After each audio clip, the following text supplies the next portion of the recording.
তেলিনীপাড়া consumers cooperative stores লিমিটেডে ৩৭তম বাৎসরিক সভা অনুষ্ঠিত হল ভদ্রেশ্বর মিউনিসিপাল টাউন লাইব্রেরির প্রেক্ষাগৃহে। এই সভায় সভাপতিকে সম্মান জানানোর পর সভাপতির অনুমতি নিয়ে শুরু হয় সভার কাজ। কনজিউমারদের 2022 থেকে 2023 সালের আয় ব্যয়ের হিসেব জানানো হয়। তবে এদিন সভার মাঝে কিছু দাবির ভিত্তিতে তর্কে জড়িয়ে পড়ে কনজিউমার ও কমিটি। পরে অবশ্য আগের দায়িত্বপ্রাপ্ত সম্পাদক ভবানী প্রসাদ গঙ্গোপাধ্যায়ের হস্তক্ষেপে পরিস্থিতি স্বাভাবিক হয়। এদিনের সভা থেকে স্থায়ী অফিসের দাবিও জানানো হয়।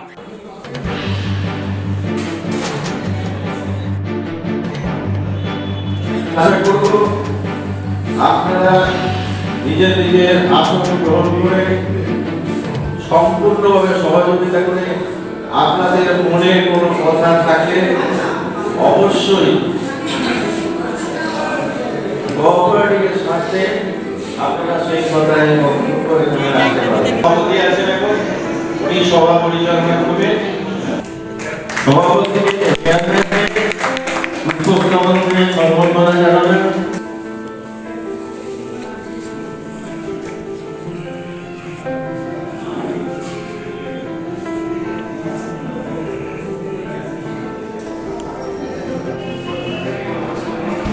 সাধারণ সভায় তাদের সম্পাদকের ব্যক্তিগত কোনো নাম, কোনো ব্যক্তির নাম নেই কেন, সে প্রসঙ্গে তিনি একটা অভিযোগ করে তিনি বলছেন, তার অভিযোগের মাত্রাটা তিনি হয়তো তার দিক থেকে সঠিকভাবেই বলছেন। আমি যেটা বললাম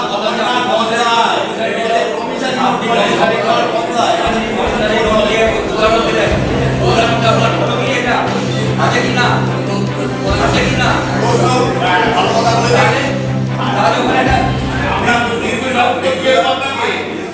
কার্যকরী সমিতির পক্ষে পরিচালনা বিধি ও কোঅপারেটিভ সোসাইটির তরফ থেকে সিআই ইনসুরা সার্জন শ্রীমতী মৌসুমী বিশ্বাসের উপস্থিতিতে বিবিধ কারণে জানানো হয় ও অনুমোদিত থাকে। তৎসহ আসন্ন আগামী ইনসুরা হোলসেল কনজিউমার কোঅপারেটিভের পক্ষে আমাদের তরফে শ্রী ভবানী প্রসাদ গাঙ্গুলির নাম প্রস্তাবিত থাকবে এবং এই বিষয়ে সবাই সহমত ঘোষিত থাকে। সভ্য অনুরেন্দ্র চ্যাটার্জি বর্তমান সমিতির সভ্য সংখ্যা মেম্বার কত জানতে চান। সম্পাদক অডিট অফ অ্যাকাউন্টস অনুসারে 236 জন উত্তর দেন। নূতন স্থাপন করা যা ভগ্ন অবস্থায় বর্তমান তার জরুরি ভিত্তিক নির্মাণ করার আবেদন জানান। বিশেষ করে এসবিআই চন্দননগরে যে 4টি এফডি যার পরিচালনা নতুন করে কারেন্ট অ্যাকাউন্টের মাধ্যমে গৃহ নির্মাণের সহায়ক হবে বলে প্রস্তাব দেন। সভ্য সমীর ব্যানার্জি বর্তমান কার্য সমিতির মেয়াদ আগামী 21/3/2023 তারিখের পূর্বে পুনরায় পিআরসিএসকে বিধিসম্মতভাবে বৈধকরণের প্রস্তাব দেন। গৃহ নির্মাণের পুনর্নির্মাণ প্রকল্পে শীঘ্রই শুরু করার প্রক্রিয়াকরণের আবেদন রাখেন।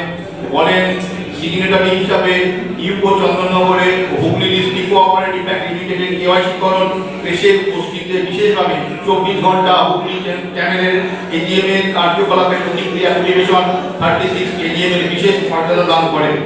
আর কোন সভ্য আলোচক বিষয়ে মতামত না থাকায় দেওয়ায় সকলের শুভেচ্ছা ও জ্ঞাপন করে রাত 8টা ঘটিকায় আজকে 36তম সভার সমাপ্তি ঘোষণা করেন।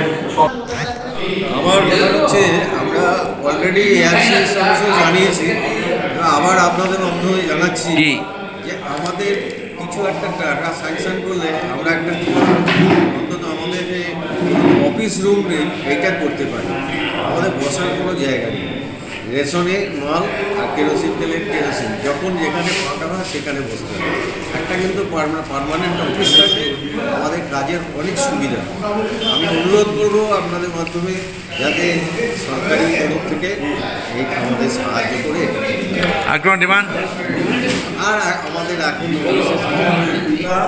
কনজিউমার কোঅপারেটিভ স্টোর্স লিমিটেডের 1964 সালের একটা সমবায় সংস্থা, যার আজকে 37তম বাৎসরিক উৎসব সমাবেশ বা এজিএম জেনারেল মিটিং।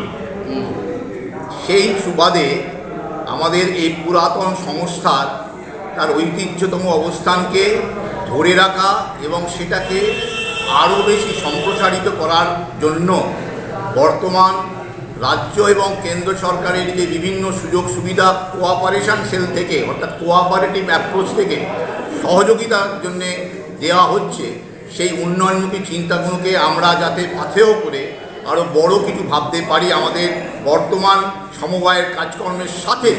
সেই কারণেই আমাদের এই এজিএমেতে আমাদের এই প্রস্তাবনা থাকবে। এটা আমরা আশা করব যে এই এজিএমেতে সকল সদস্য যারা আসেন, শেয়ার হোল্ডার হিসেবে যারা থাকেন, তারা অবশ্যই উপস্থিত থেকে তাদের মতামত ব্যক্ত করে তাদের অবস্থানকে দৃঢ় করবেন, সহায়ক করবেন এবং আগামী সময়ে পথ চলার পথে আরও সুদৃঢ় অবস্থান তৈরি হবে এ আশা রাখি। আমি সমীর বন্দ্যোপাধ্যায়, আমি বর্তমান তেলিনিপাড়া কনজিউমার কোঅপারেটিভ স্টোর্স লিমিটেডের পক্ষ থেকে সেক্রেটারি হিসাবে নিযুক্ত হয়েছি এবং আমার পূর্বতন যিনি ছিলেন সেক্রেটারি মহাশয় ভবানী প্রসাদ গাঙ্গুলি মহাশয়, তিনি আছেন, তিনি তার কিছু একটা বক্তব্য তার নিশ্চয়ইভাবে সেটি পরিবেশন করবেন। আশা করব সেটা এই জায়গাটার থেকে, তার করণীয় জায়গা থেকে শিক্ষণীয়, এই শিক্ষণ থেকে আমাদেরকে নিজেদেরকে গিয়ে কীভাবে আমরা নিজেদেরকে আরও সুন্দরভাবে পরিচালনা করতে পারি সেই জিনিসগুলো শিখবো বা জানবো এবং সেটাকে নিয়েই আমরা আগামী সময় পথ হাঁটবো। এই দৃঢ় প্রতিজ্ঞ নিয়ে, সংকল্প নিয়ে আজকের এই সভায় আমরা দৃঢ় সকলে মিলে জমায়েত হয়েছি এই কারণেই যে আবার বলছি যে সমবায়মুখী চিন্তনকে দৃঢ় প্রতিষ্ঠা করব। কত সদস্য আছে আপনার? 1964 সালে সদস্য সংখ্যা 262। বাৎসরিক প্রোগ্রাম, এটা বাৎসরিক প্রোগ্রাম, 37তম বাৎসরিক প্রোগ্রাম। হিসেব অনুসারে এটা 60 বছর বয়স, কিন্তু 37তম কেন না, বেশ কিছু বছর মাঝখানেতে নানান কারণবশত সাধারণ সভা গড়ে ওঠেনি, বাৎসরিক সাধারণ সভা গড়ে ওঠেনি। হুগলি থেকে প্রদীপ বসু রিপোর্ট, 24 ঘন্টা লাইভ। মুখ্যমন্ত্রী মমতা বন্দ্যোপাধ্যায়ের কর্মতীর্থ প্রকল্পের বাস্তব রূপ দিলেন চাঁপদানি পৌরসভার পৌরপ্রধান সুরেশ মিশ্র। হুগলি জেলার চাঁপদানি ইন্দিরা ময়দানের সংযোগস্থলে এই কর্মতীর্থ বিল্ডিং এ মোহন বৈঠার দোকানে আপনি পাবেন স্বদেশী detergent powder, liquid powder, white ও black phenyl, round bar, hand wash, dishwash liquid, PT cleaner, dishwash round bar ইত্যাদি যাবতীয় দ্রব্য হোলসেল ও সব রকম পরিষেবায় অত্যন্ত কম দামে পাওয়া যাবে। চাঁপদানি পলতাঘাট বাসস্ট্যান্ডের পাশেই কর্মতীর্থ। যোগাযোগ করুন 9903090695 এই নম্বরে।